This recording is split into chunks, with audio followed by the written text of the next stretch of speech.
جو بندہ اپنی جائیداد اور پیسے کھلا چکا ہے کہ اس نے کہا کہ دنیا کی کوئی طاقت ہے تو دکھا تیرے پیسے مجھے لے کے دکھائے. میں بیٹھا تھا، ہمارے ایک بزرگ تھے چودھری حشمت علی صاحب رحمۃ اللہ علیہ، تو میں بیٹھا تھا تو ایک صاحب کے بارے میں فرمانے لگے، یہ وہ لوگ ہیں جن سے کوئی پیسے نہیں لے سکتا، یہ وہ لوگ ہیں جن سے کوئی بندہ پیسے دے کے پھر لے نہیں سکتا. کسی نے جائیداد پہ قبضہ کر لیا ہے، کسی نے پیسے کھا لیے ہیں، کسی نے حق کھا لیا ہے، اور وہ طاقتور ہے اور وہ اپنی طاقت کے ڈنکے بجاتا ہے اور طاقت کا اعلان علل اعلان کرتا ہے، اعلان علل اعلان کہتا ہے. میرے یہاں صاحب آئے تو وہ کاروبار کرتے تھے بیلوں کا، یہ بڑے بڑے شاندار بیل، اور بہت صاف ستھرا کام کرتے تھے. ایک بندہ ان کے ہاں آتا گیا اور پیسے دیتا تھا لے جاتا تھا، پیسے دیتا تھا لے جاتا تھا.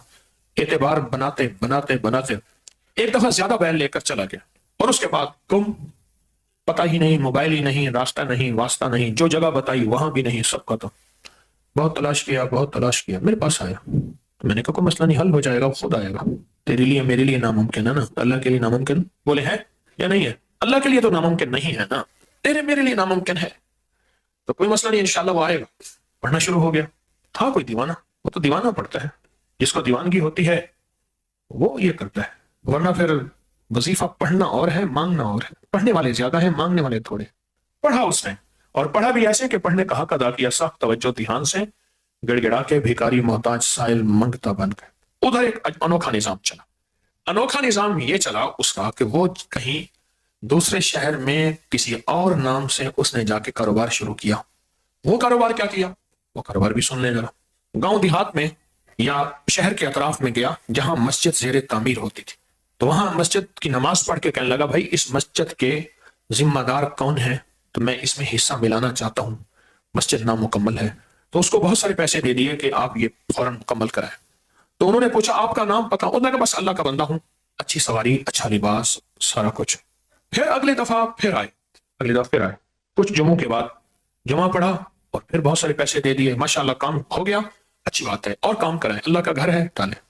کچھ جمعوں کے بعد انہوں نے پوچھا کہ باؤ جی آپ کرتے کیا ہیں؟ کہ میں لوگوں کو باہر ملک بھیجتا ہوں، تو وہاں میری کمپنیاں ہیں، وہاں لوگ جاتے ہیں اور وہاں بہت زیادہ ادارے ہیں. بھائی یہ کہہ کے چلا گیا. پھر کچھ عرصے کے بعد آیا تو لوگوں نے کہا جی ہمیں بھی باہر ملک بھیجے. تو انہوں نے کہا جی میں اس شکل میں بھیجتا ہوں کہ جب پیسے مجھے پہلے تھوڑے سے دیے جائیں، باقی میں کرتا ہوں، وہاں جا کے یہ پہلے گھر پیسے پورے کریں، پھر مجھے آہستہ آہستہ کر کے اتار رہے ہیں، بس میرا کام صرف بندہ پروری اور غریب پروری ہے. 100 بندوں نے پیسے دے دیے، 10,000 روپے. جو باؤ جی نے پیسے دیے تھے اس سے 100 گنا زیادہ.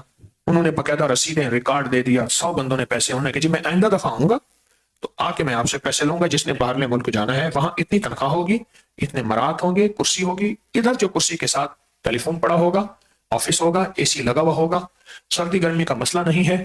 اور اگر آپ پڑھے ہوئے نہیں ہیں تو اسی آفس میں آفس بوائے ہوں گے، وہ کوئی مسئلہ نہیں ہے. ہمارے ایک دوست آئندہ دفعہ پھر آئے، لوگوں نے پیسے تیار کیے ہوئے تھے، دور دور تک خبریں آئیں ایک سخی درویش ہے، یہ مسجد بنوائی ہے، اور اس نے دیکھیں کتنا بڑا کام کیا. تو انہوں نے ساتھ رسیدیں، ریکارڈ، ہر چیز کا انہوں نے کہا. فوٹو تیار کیے ہوئے تو انہوں نے 3 پاسپورٹ بھی انہوں نے بنوانے ہیں، ہر چیز انہوں نے کرنی ہے. پیسے لے گاڑی میں رکھ کے الوداع سیادات کنڈ دکھا سیادہ.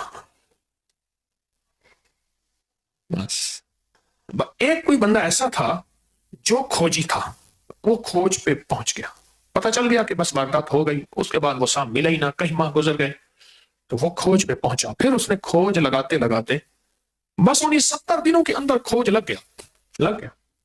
اس کی صورت فیل ان سب کے پیسے بھی دلوائے اور اس کے بیلوں کے پیسے وہ بھی دلوائے. بس 70 دفعہ صبح، 70 دفعہ شام صورت فیل پڑھے، اور پڑھے توجہ سے، دھیان سے، توجہ سے، دھیان سے، توجہ سے، دھیان سے، یکسوئی سے، دیوانگی اور پاگل پنے کی کیفیت میں اس کا تصور کر کے پڑھے. کیسے؟ 70 ٹافیاں اپنے سامنے رکھے. ٹافیاں ہوں ایسی جو جلدی کھل جانے والی نہ ہوں، وہ اپنے سامنے رکھے. ایک ٹافی اٹھاتا جائے اور سورت فیل پڑھتا جائے، ادھر 70 ٹافیاں ختم ہوں گی، ادھر 70 سورت فیل بھی پوری ہو جائے گی.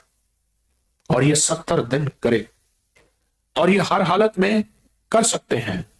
70 دن کریں، 70 دن کے بعد یہ ٹافیاں بچوں میں تقسیم کر دیں. کام بن جاتا ہے، اسی 70 دن میں کام بن جاتا ہے. 70 دن میں کوئی مجبوراً جس نے توجہ نہیں کی، جس نے دھیان نہیں کیا، اور جو غفلت سے پڑھ، اگر وہ نہیں ہوا اس کا کام تو پھر وہ اگلے 70 دن شروع کر دے.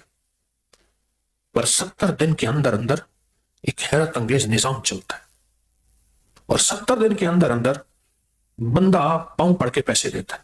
میری ایک صاحب میرے پاس ایک پرانی بات ہے، مجھ سے کہنے وہ کرائے پہ نا تانبے کی دیگیں دیتے تھے، پکائی والی تانبے کی دیگیں. مجھے کہنے لگی میری کوئی پتہ نہیں 12 یا 15 دیگیں وہ بندہ لے گیا ہے گاڑی بھر کے، اور پھر مل نہیں رہی. میں نے کہا سورۃ فیل پڑھ صبح شام 70 بار، سارے گھر کو لگا دے، سخت توجہ سے پڑھ. باقی سارا دن چلا تو وظیفہ جو بھی پڑھتا ہے وہ پڑھ، سورۃ فیل کو سخت توجہ سے پڑھنا شروع کر دی. 70 دن پڑھ اسی طرح 70 ٹافیوں پہ، اور 70 دن کے بعد وہ ٹافی بچوں میں تقسیم کرتے. اس نے پڑھا اور پڑھنا شروع کر دیا. ابھی 70 دن گزرے نہیں تھے تو کسی کام کے سلسلے میں اڈے پہ جانا پڑا، تو اس کی بسیں، اس کی دیگیں بس کی چھت پہ رکھی جا رہی تھی، شہر سے منتقل ہو رہی تھی. اس نے کہا یہ دیگیں تو میری ہیں. اس نے شور شرابہ کیا کہ میری دیگیں ہیں. جاننے والے بھی کو ملے تھے کہ ہاں یہ تو دیگیں کرائے پہ دیتے ہیں. اور وہ بندہ جو دیگیں لے کے جا رہا تھا، اس نے جب دیکھا تو وہ ادھر ادھر ہو گیا. انہوں نے دیگیں اتروائیں. دیگیں اتروانے کے بعد کہا کہ بندہ کہاں ہے؟ بندہ تو تھا ہی. تو بڑے احترام سے دیگیں لے کے گھر واپس آ گیا. اس کو دیگیں مل گئی، دیگیں مل گئی. اس کے اندر ایک راز ہے، الم تر کیف فعل ربک باصحاب الفیل.